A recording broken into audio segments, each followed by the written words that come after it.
ये hair loss होता क्यों है? एक एज के बाद होना तो आम बात है, लेकिन बहुत सारे यंग एज के लोग भी इससे जूझ रहे हैं। इसके क्या कारण देखते हैं आप?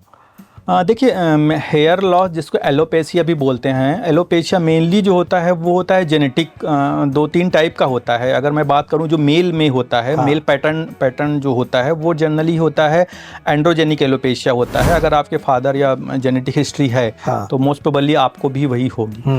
तो वो बहुत ज़्यादा प्रिवेंटेबल नहीं होता है, क्योंकि वो जो जीन्स में है आपके वो नहीं तो रोक सकते वो तो आप। रोक नहीं सकते हैं।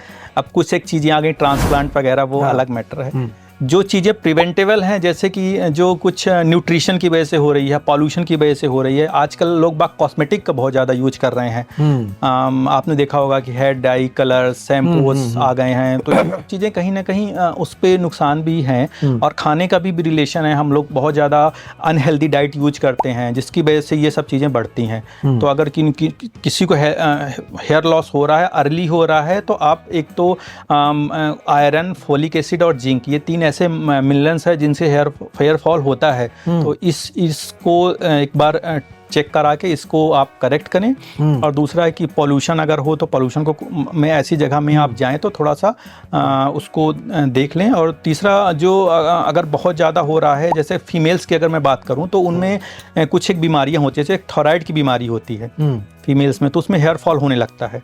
तो अच्छा। अगर आप नोटिस कर रहे हैं कि मेरा हेयर फॉल बहुत ज़्यादा हो रहा है, कभी कभी बंच में आ रहा है, हाँ। तो आप अपना थायराइड जरूर चेक कराएं, क्योंकि थायराइड की बीमारी से हेयर फॉल होता है। दूसरा होता है कि कुछ एक पीसीओडी होती है बीमारी, उसमें भी होता है। अच्छा। और तीसरा ये होता है कि हार्मोनल चेंजेस होते हैं फीमेल्स में, उसकी वजह से भी हो सकता है।